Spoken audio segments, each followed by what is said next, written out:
So hello, good evening po sa ating lahat mga ka-entrepreneur. Welcome back to our channel. Kumusta po kayo? Kung saan man po kayo naroroon sa mga ka-entre po nating mga nasa ibang bansa po, sa mga OFW. Kumusta po kayo? Magandang gabi po sa ating lahat. At sa mga ka-entre po natin sa amang dako kayo or sa amang lugar kayo dito sa Pilipinas, good evening po sa ating lahat.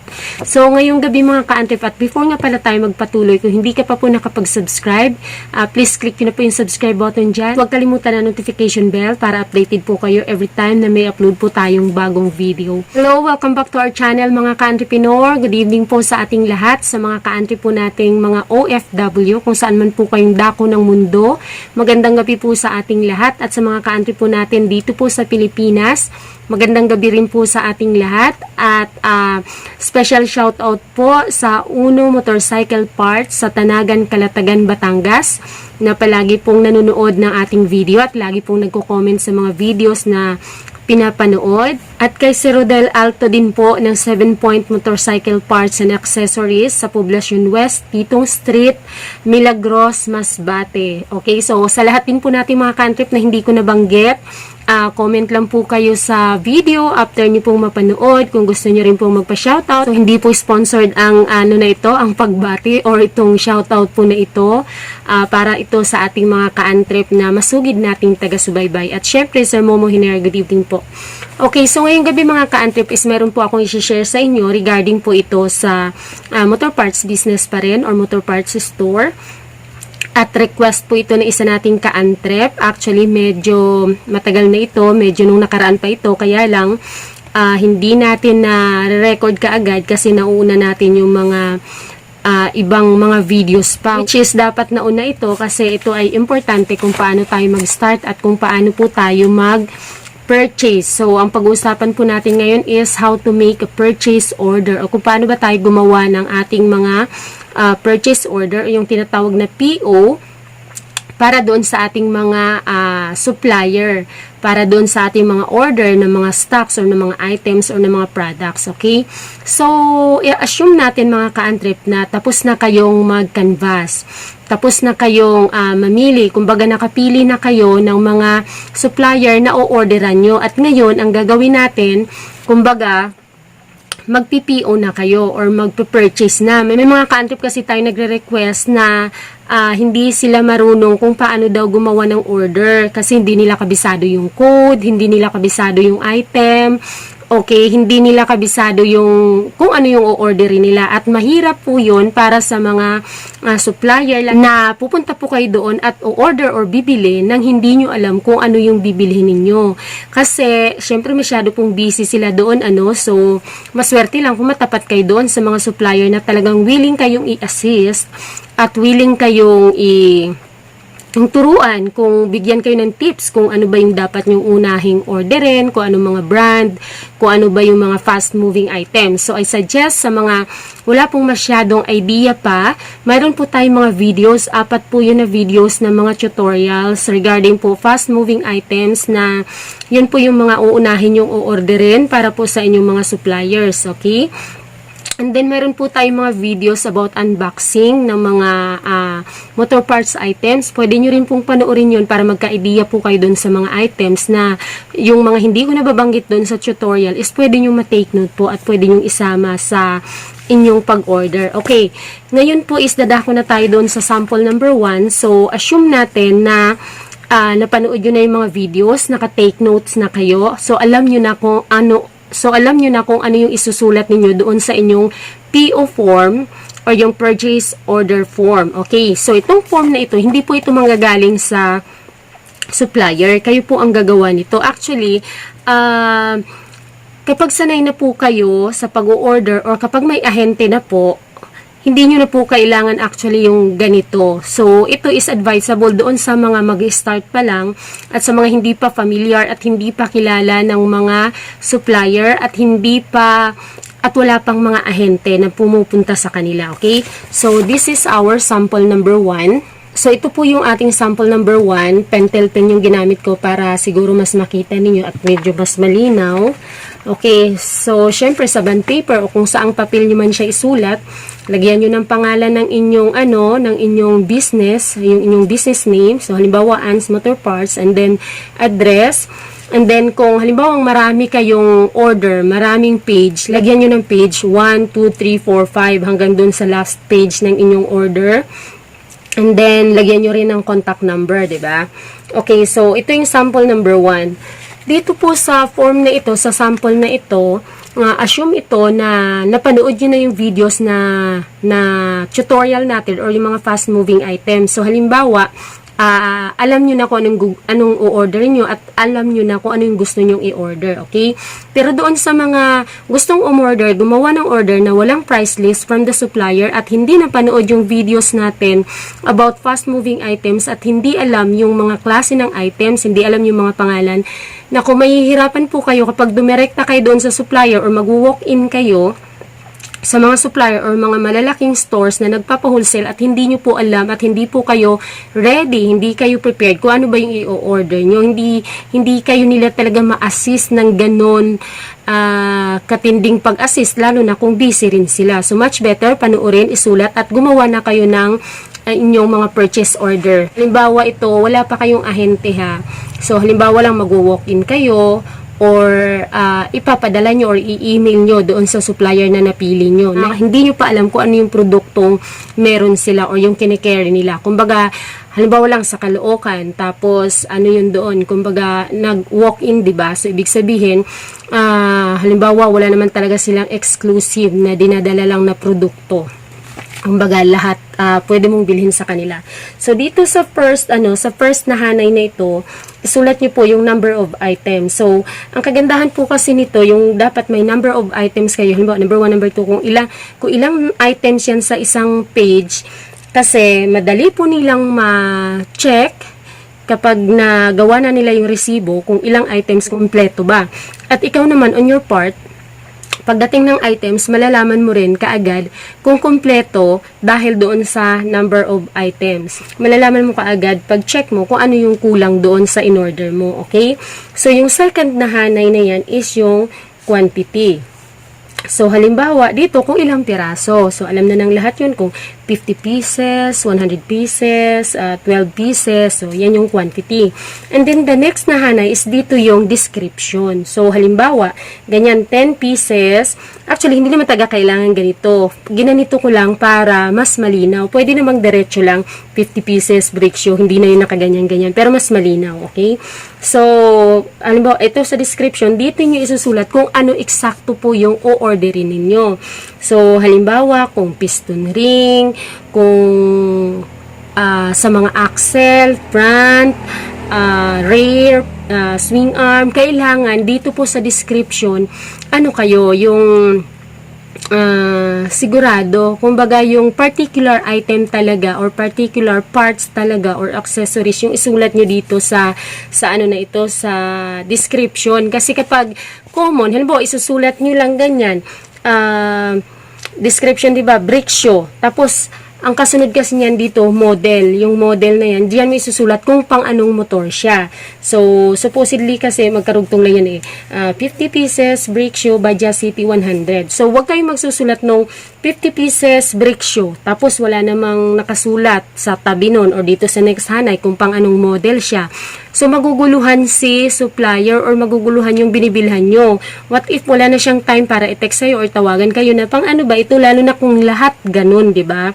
So, maiinis lang siya. Halimbawa, lahat ng yan, walang model, kung pang anong model yung ino-order nyo na rear sprocket, spark plug, clutch cable, throttle cable. So, ang dami-daming model. Ngayon, kung wala kang sinulat dyan, baka hindi na nila iserve yun. Kung wala na silang time para tawagan ka, i-call back ka, or i-confirm sa'yo kung pang anong motor yung mga in-order mo. Kasi sa case namin, pag may nakakaligtaan kasi ako na ganito, pag hindi malinaw, si supplier ang tumatawag at kino-confirm kung ano ba yung in-order ko na yon.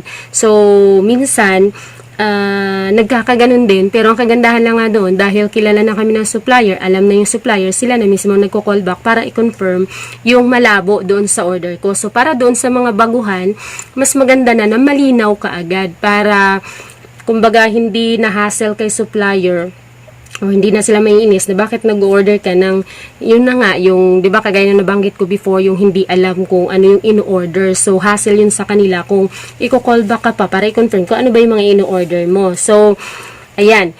Kung ano po, kung mayroon kayong gustong brand na i-order sa kanila. Halimbawa po ito yung mga stores na mga malalaki talaga na nagpapa-wholesale, na nagki-carry halos lahat ng brand. So, kung may gusto kayong klase ng brand, pwede nyong isulat yan sa gilid. Halimbawa ito, 50 pieces brake shoe, Badja City 100, KRS or Eco or Emarflex, yun. So, Evo, so bahala kayo kung anong brand ang gusto niyo. Pero kung wala kayong brand na particular na alam, isulat niyo lang dyan kung gusto niyo yung, halimbawa yung mumurahin lang, sulat niyo rep. Ibig sabihin, replacement lang.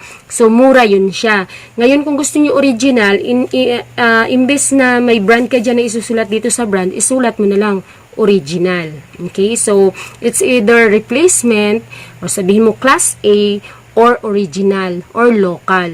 Okay? So, yan ay isulat mo sa brand. Pero kung inaasa mo sa kanila na bahala na sila, edi wag mo na lang lagyan ito. Pero ako kasi, ninunote ko talaga kung anong brand. Kung wala akong idea sa brand, ninunote ko talaga na replacement. Nilalagyan ko especially dito sa mga piston kit, mga piston ring. Kasi usually yung supplier ko palagi nagpapadala ng original, ang mamahal. So talagang nakanote palagi yan as replacement. Replacement lang. Okay? So tuloy-tuloy lang yan mga ka-antrep, ganyan sa quantity. And then ito sa description, kung piston kit man yan, kung pang anong motor, yan. So kung halimbawa marami pa dyan, basta't specific ka. Kung pang Wave 125, XRM 110, kung pang Rusi 125, kung pang Barako 175. So, yan yun. Itatapat mo kung ano yung description ng ino-orderan mo at ng model ng ino-order mong item. So, dito, palagi kang mag-note sa gilid niyan kung gusto mo ng replacement lang or original. Okay? So, maganda yung may mga ka-antrep, maganda yung may na-ready na kayo na PO form or purchase order before kayo pumunta doon sa mga supplier nyo. Halimbawa, nakapag nakapag canvas na kayo. So, kaysa yung doon pa kayo gagawa ng order or gusto nyo pang harapin yung sales person nila para magtanong kung anong dapat mong orderin kasi mayroon na tayong videos about fast moving items. So, sa mga hindi pa nakakapanood nun, much better na panoorin nyo po para maging familiar na kayo. Okay? So, ngayon naman po, we have here the sample number 2. Ang pagkakaiba lang naman ito doon sa sample number 1 is may code. So, bakit mayroon na ditong code?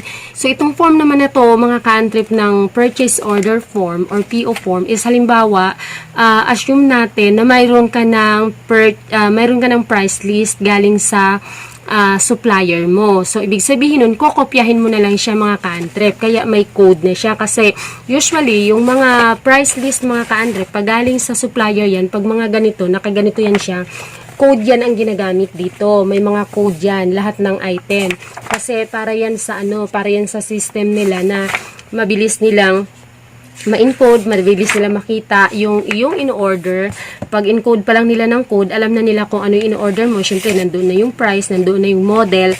Madali na para sa kanila yon. Kaya, kapag binigyan kayo ng ganito ni supplier nyo, tapos hindi kayo personal na nandoon or may naka-ready na kayo na PO form or purchase order, lagyan nyo na lang kaagad ng code. So, may ka-antrep tayo before na namumroblema siya masyado kung paano siya gagawa daw ng order kasi hindi niya kabisado yung mga code. Kaya sabi ko nga sa kanya, magpa-email ka muna sir ng price list nila and then kukopyahin mo lang yung code. Nandun kasi lahat sa price list, yung item nila, yung kanilang mga products lahat and then nandoon lahat ng code. So, kukopyahin mo na lang yun. So, ganun din mga ka-antrep, walang pinag-iba. Kaya lang dito, sa unang hanay is yan, number of items, then quantity. So, after quantity is yung code number ng item or ng product. Yan, dito yan nakasulat. Kasi may may katapat yan na item or product doon sa code number na yan. So, halimbawa, itong code number na to na 020001, dito sa price list na to, ang code na yan is para yan dito sa overhauling gasket. Dito yan sa description, and then yung model is XRM125 Wave 125 kasi pareho na yun sila ng overhauling gasket. So, tuloy-tuloy lang yan mga ka-antrep. May number of items din para mabilis para sa'yo ma-check kung ilang items ang in-order mo doon sa kanila. And then the quantity, yan tuloy-tuloy lang din kung ilang piraso, kung maramihan ba. So, may mga items tayo, nandoon na lahat ng tips kung ano yung dapat damihan. Like halimbawa, yung mga bearing na 6301, mabenta yan. Yung mga pang Honda na spark plug, mabenta yan. Kasi maraming gumagamit na mga motor para sa spark plug na mga pang Honda. Pati na yan ang mga Motorstar at saka mga Rusi 125, 150 yan, pang TMX 155 yan ang spark plug nila. And then yung mga spark plug na C7 HSE yun, maramihan yun dapat kayo umorder. Ang isang box naman yun 10 piraso. So yun ang medyo damihan nyo kasi fast moving yun siya. So again, sa videos pwede po kayong mag-rely doon para sa mga fast moving items na una nyong i-order. And then sa description, kapag meron ka ng code, kapag given nga 'di ba na meron ka ng meron ka ng price list galing kay ahente or galing sa supplier, so dapat kopyahin mo na yun siya para hindi rin mainis itong si supplier or si ahente na ang paggawa mo ng order is wala pa ring code na nandito na nga, kokopyahin mo na lang para mabilis kasi yun sa kanila, 'di ba? Na pag encode ng code, lalabas na kagad kung anong order mo. So sa paggawa nila ng resibo, mabilis na yun.